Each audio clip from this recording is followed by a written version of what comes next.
Subscribe to our YouTube channel and press the bell icon to get the latest updates. We'll be talking about two things in Cut the Clutter today. One, of course, Rafale, the formal induction today.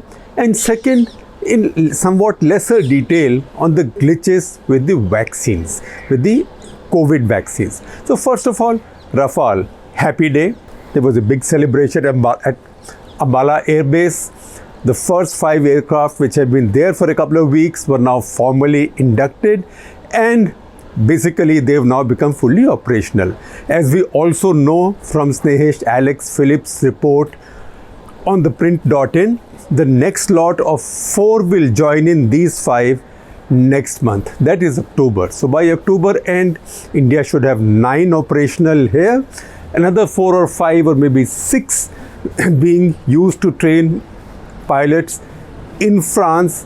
Then generally every month a new plane will be inducted. So you can presume that by June or so the first squadron will be fully operational, and maybe a couple more of the next one will then be available in France for training more pilots. So that is a step forward. Now you might ask me, what is left to say about Rafale by now? After all, the whole world, much bigger experts, Air Force veterans, fighter pilot veterans have all spoken about it since the morning. Defense Minister of India has spoken, his counterpart from France has spoken, all that has happened. But for a moment, just for a moment, take a few seconds break. So if you play the ANI clip on the formal induction of the Rafale, while 2 fire brigades are giving ceremonial shower to the plane coming in, which is the usual tradition.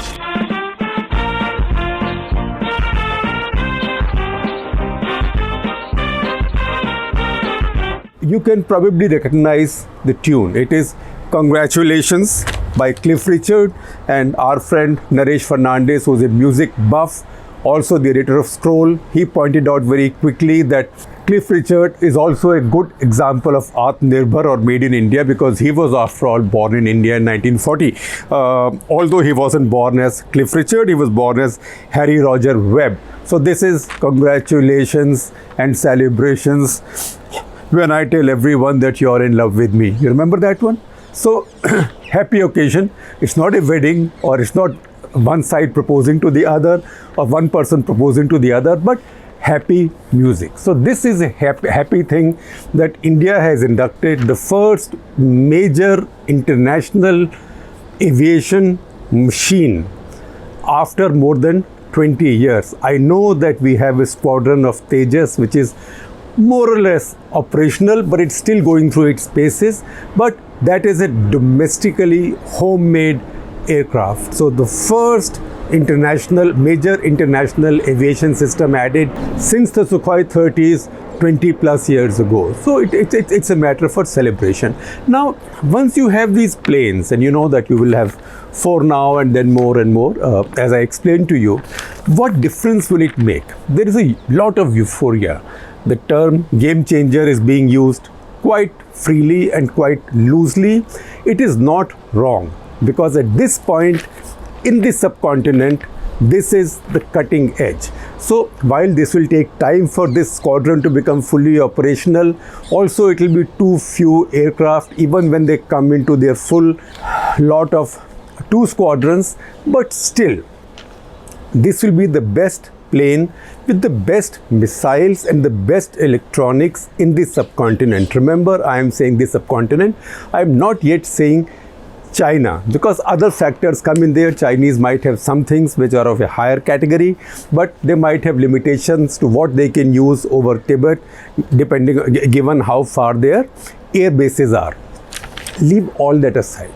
If you put this plane up in the sky with all its complement of missiles, and you can see the picture, MBDA, which manufactures the missiles, has shared a picture of a fully loaded Rafale with 3 kinds of missiles. The Meteor that a lot of us are talking about, which will now be the longest range missile in the subcontinent. Number 2, Mica, which is as good as the longest range missile currently in this subcontinent. That is the American AMRAAM, that Pakistani F-16s field, and Scalp, which is a long range, very expensive, very heavy, long range air to surface cruise missile. So Scalp, for example, could do the job that earlier the Spice weapons did with from a much closer range, but this can do it from a much longer range. Frankly, for hitting Balakot, it would not have had to even cross the line of control or the border. So these three missiles and the radar is what make this aircraft different and in a class apart right now. There is no doubt about that. But as we had said in Cut the Clutter 533, in a warfare, you don't say that your best aircraft will go up against your adversary's best aircraft. Sometimes it's luck, sometimes it's compulsion, sometimes it's the fog of war, and a war gives you very few choices. That's why if you go back to February 27, 2019, that is the day after Balakot, when the Pakistanis challenged Indian Air Force with dozens of F-16s and JF-17s and Mirages, we ended up in a situation where the one Indian Air Force aircraft which does not have a beyond visual range capability, it got caught in the melee, that is the MiG-21 BIS, Abhinandan's aircraft, and got shot down by a beyond visual range missile. So it was effectively shot down by a missile fired by an aircraft it could not have seen. Now it's anything it could see, as it probably did, it could fire at, but it could do nothing about something that was beyond visual range. So at that point, that day, India's weakest aircraft came up against Pakistan's strongest aircraft. That is the top of the line F-16s armed with AMRAAM missiles. The other thing that happened was that while there were two Mirages, a pair each of Mirages and Sukhoi 30, somewhere there, but the fact is they were not able to bring to bear their weight in that battle. Why? The Mirages had the Mika missiles, which is an equivalent of AMRAAM, but obviously they were also very heavily outnumbered. And the two Sukhois also, they had R-77, which is a Russian radar-guided missile, which proved to be inadequate, along with the radar and fire control system that it has. So if India's adversaries look at this, say the Pakistanis look at this, they will see this as, okay, one squadron fully operational 6 months from now, two squadrons fully operational 2 years from now. It will then take time getting them networked, getting them all to develop doctrines, etc., etc., etc. Meanwhile, how do we create a situation operationally so the best Pakistani aircraft do not come up against the best Indian aircraft? Because this is not Grand Slam tennis tournament where players are seeded and then draws are taken out in such a way that you keep running into players of equal kind of seeding or equal kind of or close enough ranking. It doesn't help like that. So both air forces will develop different kinds of doctrines. China, it will be very different, because the Chinese will have to see whether they want airspace denial or they want cover for their aircraft which want to carry out operations over Indian targets, etc., etc. But once again, at this precise point, this aircraft, if it is available somewhere there, it will be a deterrent. So the chances are that the Indian Air Force will use it for quite some time, at least for the next 3-4 years, as a force multiplier, which means in an environment where Sukhoi 30s carry heavy load, or maybe even Jaguars carry heavy load, if you have a couple of Rafales higher up or in the back, that will have a deterrent effect, and that will provide protective cover to the rest. So these aircraft will be used very sparingly, as they should be. They are not cheap, they are very expensive. $120 million a piece is a lot for an aircraft, and even your Meteor missile costs 20 crores per missile.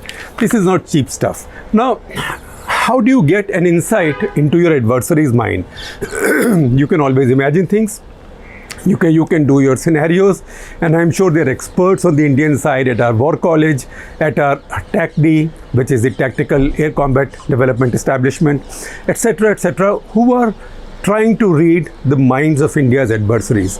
But one insight we have today is in an article written by Air Commodore Qaiser Tufail. Air Commodore Qaiser Tufail is a celebrated Pakistani fighter pilot, also a celebrated Pakistani Air Force historian, respected across the border. He's somebody who wrote a book on Pakistan Air Force in 1971 war, which was praised by many right-thinking Indians, including, and in fact, particularly Admiral Arun Prakash, former Navy chief, who had participated in 1971 war while on deputation with the Indian Air Force flying a Hunter over Islamabad or Rawalpindi. So in fact, he also praised that book. That book by Air Commodore Tufail is called In the Ring and On Its Feet. What he had meant to say was that even though PAF had suffered quite a bit of reverses in 1971, when the war ended after 13 days, it was still in the ring and on its feet, which means it was still able to fight. Now, Qaiser Tufail has written this piece, which I am sharing with you, and which I picked up thanks to a former Indian Air Force pilot, Mirage pilot, Samir Joshi. He had tweeted this piece by Qaiser Tufail, and Samir Joshi has sometimes written for us. I'm also sharing with you a piece that Samir Joshi has written on the missile competition in the region, that is between China, Pakistan and India, essentially between China and India, and then looking at what the Russians are doing, etc. So you read all that, and then go over Qaiser Tufail's article. So Qaiser Tufail then says that, look, it's not as if IAF has now discovered that there were inadequacies with MiG-29s and Sukhoi 30s. It is because they knew the inadequacies of these aircraft in a beyond visual range environment that since 2012 they've been searching for a Rafale kind of aircraft.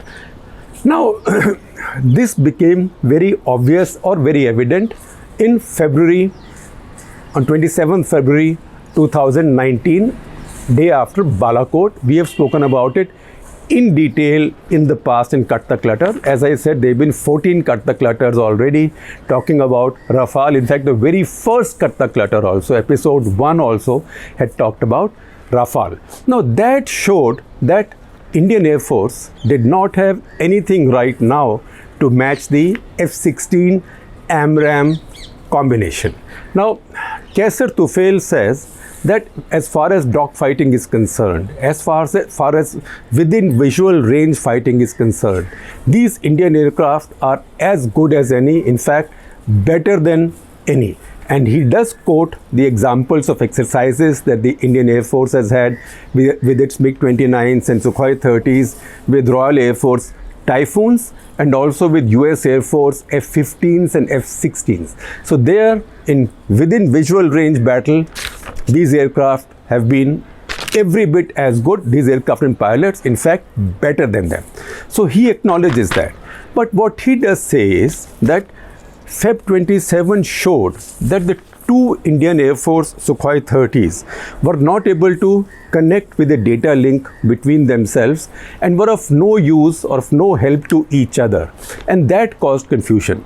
The second thing he says is that their R-77 Beyond Visual Range missile, which is a Russian missile, with the combination of what is called as N011M BARS airborne radar, that combination did not work, although that's been praised quite a lot, but that did not work. And we also know that the Indian Air Force also said that the two Sukhois were not able to find, their computers were not able to give them a firing or a target solution. So they decided not to fire. Of course, they were good enough to dodge everything the Pakistanis fired at them. And it tells you that Qaiser Tufail is an honest soldier, because he doesn't claim that PAF downed any Sukhoi 30, something that a lot of people in Pakistan believe. But he does tell you, take him seriously when he tells you that IAF aircraft were found with limitations on that day. So those limitations are now being addressed, and he acknowledges that. Then he goes on to say, as usual, as you would expect that it will take India a couple of years to integrate Rafales fully in their system. And then he says, look, in Pakistan, we've used these F-16s for 37 years now. Even our JF-17s have been there for more than 10 years. So all his Air Force's aircraft, he says, are now fully interlinked in a to fight in a data-centric, beyond visual range environment. And there he thinks that PAF is ahead of IAF. And he says all his aircraft, that is F-16s and JF-17 essentially, are all linked into air defense, ground environment, airborne early warning systems, ground sensors, everything. And that is a work in progress for India, particularly because India has such a multiplicity of various kinds of aircraft. And then he goes on to say that, look, don't also think, and the Prime Minister of India should know, that Meteor may give you superiority for some time, but Pakistan Air Force will soon be able to integrate with its JF-17s the Chinese made PL-15 Thunderbolt, I think it's called, PL-15 beyond visual range missile, which claims to have a much longer range than even the Meteor. But nothing remains stationary. By the time that becomes a reality, I'm sure once you have a platform like Rafale, something else will come up by that time. It's not as if the Chinese will produce the world's longest range and the most accurate air-to-air missile, while the Americans and the Russians and the French and the others will be chilling. That will not happen. So that is the larger picture that we must keep in mind, and that's also a way of understanding the adversary's response to this. Now, having finished this, let me come to the vaccine issue. Now, all of you have seen this slightly negative news. First of all, some doubts have arisen on the Lancet paper on the Russian vaccine. But Russian vaccine, as I told you earlier, everybody is a bit skeptical about. So let us see how it works. And the second is one adverse event out of 10,000 people who are undergoing trials for the Oxford University AstraZeneca vaccine. 1 out of 10,000. But vaccine trials are a very, very sensitive thing. And because of that one adverse event, entire trial has been stopped, including by their principals, that is Serum Institute of India, in India. Now, what is that one complication? I'm sharing with you the health newsletter from the Washington Post, which tells you that this complication is in case of one patient out of one volunteer, not patient, one volunteer out of 10,000 developing a spinal inflammation. That's all. And now it's being investigated whether this spinal inflammation has anything to do with the vaccine. They don't know as yet, but you have to be very careful looking at vaccines. And while this is happening, so don't let this break your heart. It's not as if this vaccine has failed or even the Russian vaccine has failed. This is all normal part of vaccine testing. A vaccine has to be tested very, very, very, very sternly before it's passed on, even for emergency use authorization, or EUA as it's called. Now, the same newsletter also points out that at this point, the Pfizer and Moderna vaccines, which are vaccines of different technologies, they are already being trialed on 60,000 patients. So chances are that any side effect or any adverse effect will be known, except something that may happen in the rarest of rare cases, maybe a year later. And they do point out that in the past, vaccines have had trouble. There was a Qatar incident, the so-called Qatar incident in 1955 in America, where after 2 lakh children had been given the polio vaccine with live virus. This was stopped because 40,000 children came up with polio infection. But lessons were learned, and since then, polio vaccine has become something very, very, very different. Second, in 1976, again, and Gerald Ford was America's president, sort of fortuitously after Richard Nixon was forced to go because of Watergate, he had also launched a vaccine for swine flu, which was soon withdrawn for two reasons. One, because swine flu did not turn out to be as big an epidemic or pandemic as it was feared to be. And second, because in a rare case, with one patient at that point, it caused what is called as Guillain-Barré syndrome. Now, Guillain-Barré syndrome is not a good thing to have. It basically is an immune system disease, weakens your nerves, and with that weakens your muscles. So scientists were not able to say whether the two things are linked, but they said we can't rule out one case of Guillain-Barré syndrome out of 1 lakh recipients of the vaccine. So that vaccine trial, that vaccine use was withdrawn. So once again, it's a very cautious thing, approval of a vaccine. Several vaccines are now in advanced stages of trial. Chances are, before the end of this year, some vaccines will get emergency usage approval. These will not be available to everybody, maybe people with vulnerabilities, people of a certain age, etc., etc., etc. Because the real trial for any of this is when a drug or a vaccine is prescribed at a wide enough level, and more lessons will emerge as this is tried on more and more categories of people.